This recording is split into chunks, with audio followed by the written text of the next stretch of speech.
लगता है मन ये सोचने जीवन की हर एक मोड़ पे आधी आधी मिली सारी खुशी मुस्कुराए ही थे चुप हो गए। जिस घर में आंगन में रहूं उसकी भी होकर मैं ना हूं। कैसे कहूं किससे कहूं कि मैं इस घर की छोटी बहू। मैं मानती हूँ, मुझे ये सच सबको पहले ही बता देना चाहिए था। मैं इसलिए चुप रही कि कहीं तो परिवार की मान मर्यादा को ठेस ना पहुंच जाए। आप दादी माँ से कहिए ना, वो आपकी बात जरूर मानेगी। उनसे कहिए मुझे माफ कर दे। दादी माँ, मैं बस एक ही बात जानती हूँ कि मैं इस घर में ढोली में बैठकर आई थी और अब इस घर से मेरी अर्थी ही उठेगी।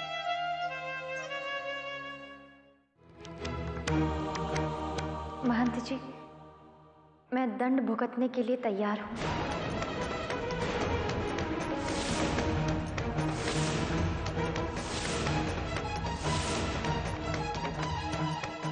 पर राधिका, मत रोकिए मुझे।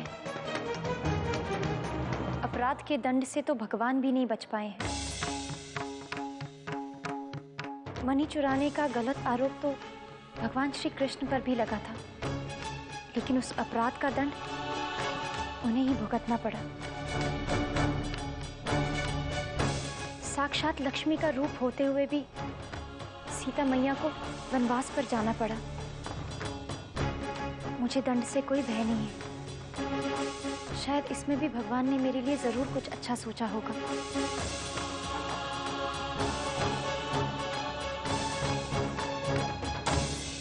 महंत जी, आप मुझे जो भी दंड देंगे मुझे वो स्वीकार है। इसमें कोई संदेह नहीं कि राजपुरोहिताइन होते हुए भी राधिका ने असत्य वाचन किया है। इसके लिए तुम्हें यह दंड दिया जाता है कि सूर्योदय से लेकर सूर्यास्त तक तुम्हें अपनी जिह्वा पर विषपिंड रखना होगा।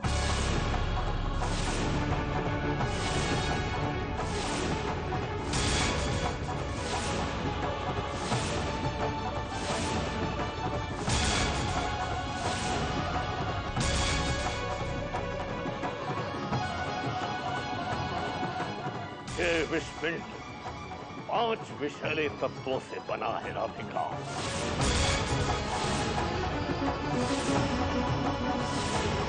जिस जिह्वा ने सत्य को छुपाया और असत्य का साथ दिया, उसके लिए ऐसे ही दंड का प्रावधान है।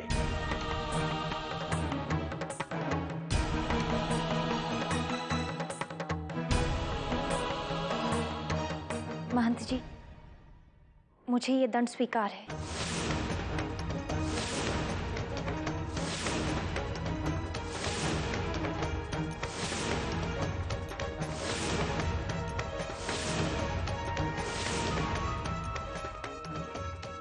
राधिका, तुम ऐसा कुछ नहीं करोगी।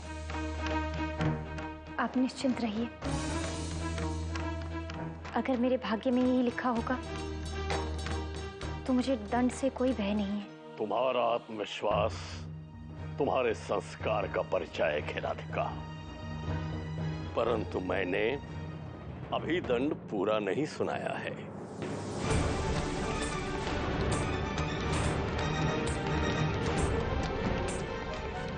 ये क्या कह रहे हैं आप महंत जी? इतना कठोर दंड सुनाने के बाद अब बाकी क्या रह गया?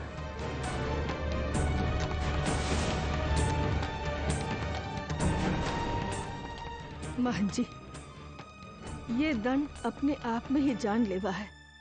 कुछ तो दया कीजिए। नहीं दादी माँ, महंत जी जो भी दंड दे रहे हैं मैं उसे स्वीकार करती हूँ। दंड की अग्नि आत्मा को पवित्र कर देती है। मैं अपने मन से यह असत्य का गर्त हटाना चाहती हूँ और अपनी आत्मा को शुद्ध करना चाहती हूँ। आगे का दंड ये है, विषपिंड को अपने जिह्वा पर रखकर सूर्योदय से सूर्यास्त तक राधिका को 1 बीघा बंजर जमीन जोतनी होगी।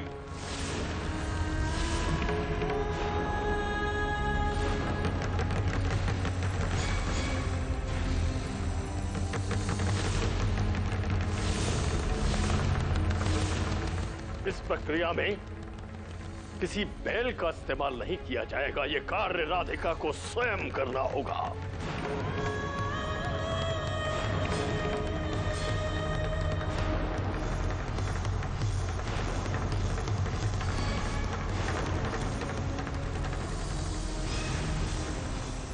और यह भूमि सूर्योदय से सूर्यास्त तक राधिका को पूरी जोतनी होगी, अपनी जिह्वा पर यह विषपिंड रखकर।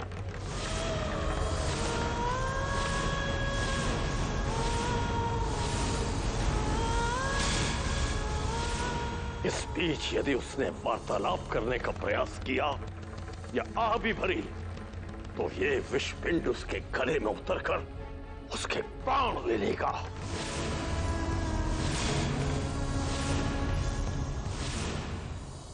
महन जी, क्या राधिका को 2-2 सजा उठानी पड़े? ये जरूरी है? जिस प्रकार जिह्वा ने असत्य भाषण किया है और उसे दंड मिल रहा है, उसी प्रकार इसके शरीर ने सत्य को छुपाने का अपराध किया है।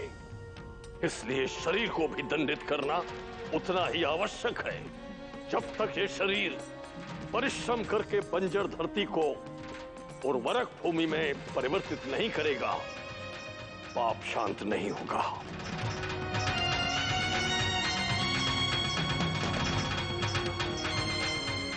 महंत जी, आपके द्वारा निश्चित किया हुआ तप मुझे स्वीकार है।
पहले घर चलिए, आपका स्वास्थ्य ठीक नहीं है, वैद्य जी को दिखाना होगा। क्या लाभ होगा वैद्य जी को बुलाने से? मेरे जीवन का अर्थ तो आप दोनों ने छीन लिया है।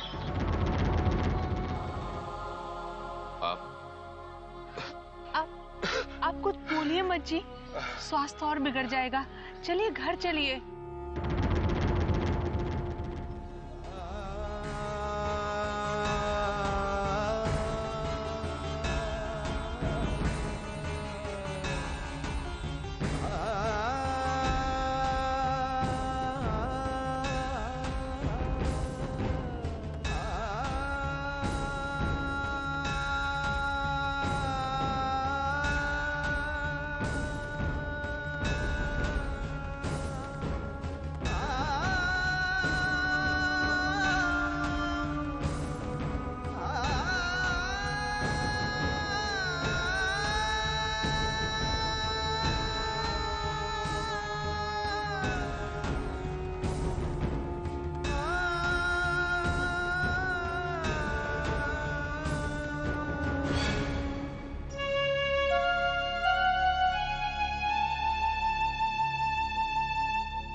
प्रभु,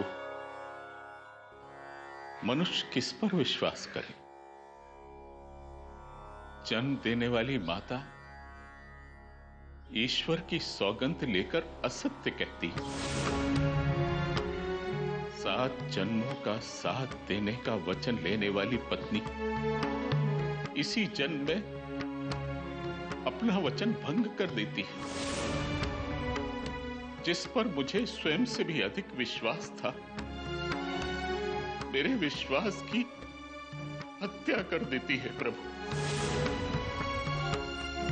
सबने मेरे साथ धोखा किया, विश्वासघात किया, मेरे जीवन का अर्थ छीन लिया प्रभु, मेरा व्यक्तित्व लज्जित कर दिया।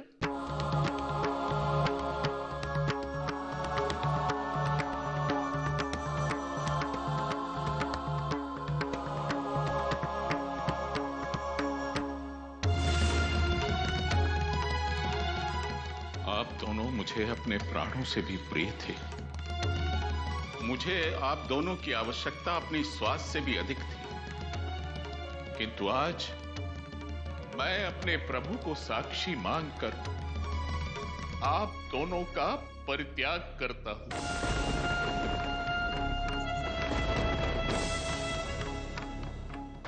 यही मेरा दंड है।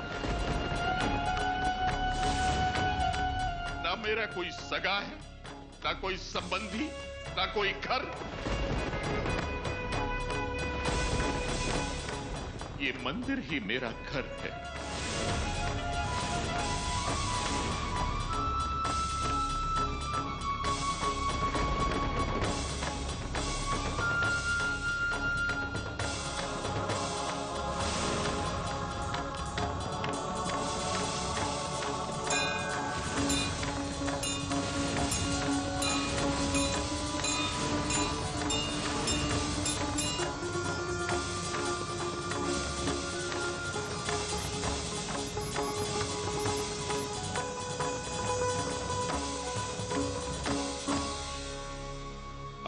के रुकने का यहां कोई औचित्य नहीं। कृपा करके आप घर चले जाइए।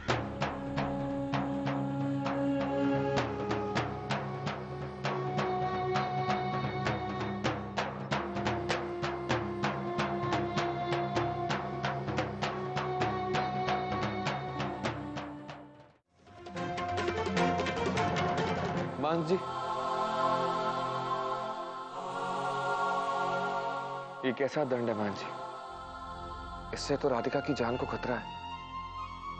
क्या राधिका की गलती इतनी बड़ी कि उसकी सजा प्राण दंड हो? नहीं देव, यदि सुचारू रूप से किया जाए तो यह दंड प्राणघाती नहीं है, इसलिए इसे प्राण दंड के समतुल्य नहीं माना जा सकता। और जब दंडित होने वाला स्वयं इसे स्वीकार कर रहा है तो तुम्हारे विवाद से तुम्हें कुछ भी प्राप्त होने वाला नहीं है।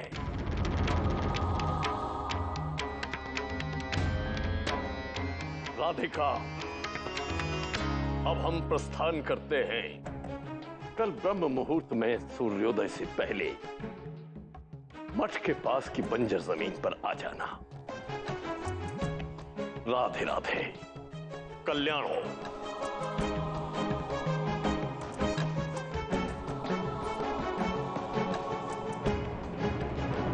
राधिका, ये सजा कैसे काटोगी?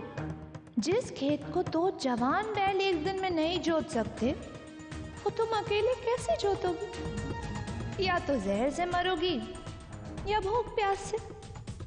सब कुछ स्वीकार करके तुमने अपनी कब्र खुद खोद ली।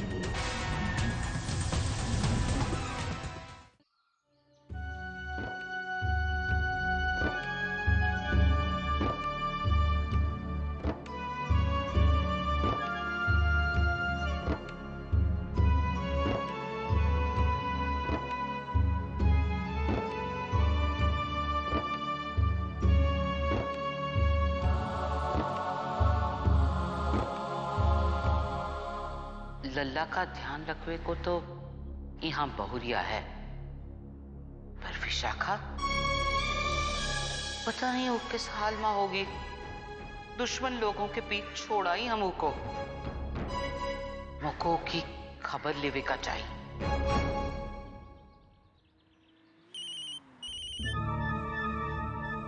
हेलो मृणालिनी बिटिया, राधे राधे। अम्मा जी, वो क्या कहते हैं, राधे राधे। कही हमें कैसे याद किया? वो काहे विशाखा से बात करेगी थी, यही वास्ते तोरा नंबर मिला लियो। वो तो जरा मुश्किल है। काहे? क्योंकि वो क्या है ना, मैं घर के बाहर हूँ और विशाखा घर के अंदर नहीं है, और उससे बात कराने के लिए मैं फोन किस दिशा में लेकर जाऊँ ये मुझे पता नहीं। पहेलियां ना बुझा बिटिया, पता विशाखा कहाँ है? होगी यहीं कहीं दिल्ली में, या हो सकता है शहर छोड़ दिया। चलो क्या कह रही हो बिटिया?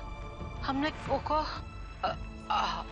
विशाखा से कहा था किसी भी हाल में घर छोड़ के ना जाइयो। नहीं अम्मा जी, उसने कहाँ छोड़ा, उसे तो देव ने धक्के मार मार कर घर से बाहर निकाल दिया। क्या बताऊं आपको, पूरे घर में घसीटते हुए लाया था बेचारी को। हे भगवान, मुझे तो विश्वास ही नहीं हो रहा था कि देव इतना कठोर हो सकता है। पर आपको पता है, शाखा बेचारी बार बार राधिका के पास जाकर गिड़गिड़ाती रही कि रोक लो देव को, लेकिन राधिका चुपचाप खड़ी तमाशा देखती रही, जैसे मन ही मन हंस रही थी। अब उसके बाद पता नहीं बेचारी कहाँ गई होगी, किसने सहारा दिया होगा उसे। अच्छा अम्मा जी, अब मैं फोन रखती हूँ। वो क्या है ना, किसी को पता चल गया कि मैंने विशाखा के बारे में बात की तो घर में तो उसका नाम तक लेना मना है। राधिका का हुक्म है, और हमारे घर में राधिका की कितनी चलती है ये तो आप जानती हैं। राधे राधे।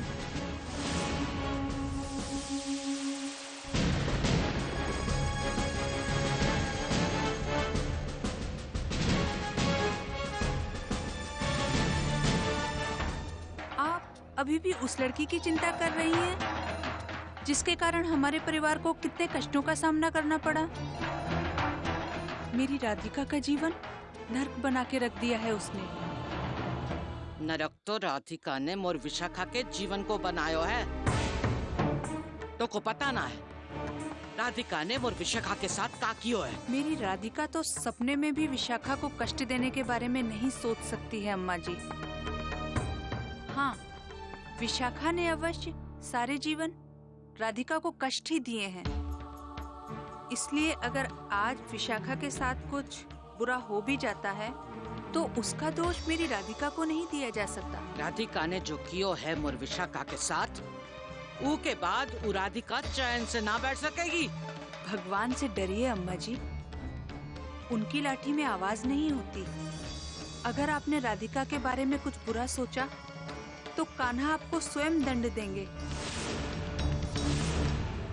बहुरिया, मोको ना सिखा। मोको पता है मोको का करे का है, समझी?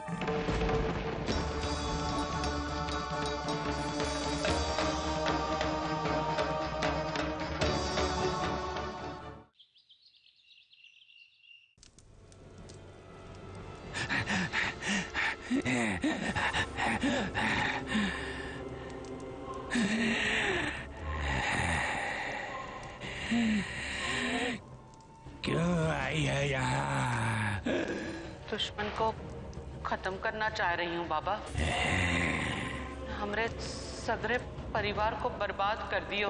बुराई करने वालों को दंड अवश्य मिलेगा। नाम क्या है? राधिका। राधिका।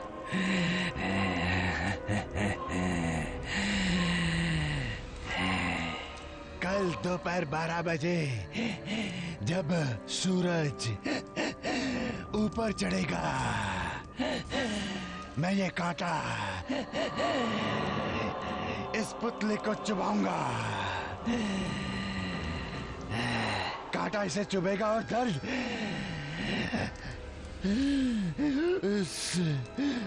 उस राधिका को होगा।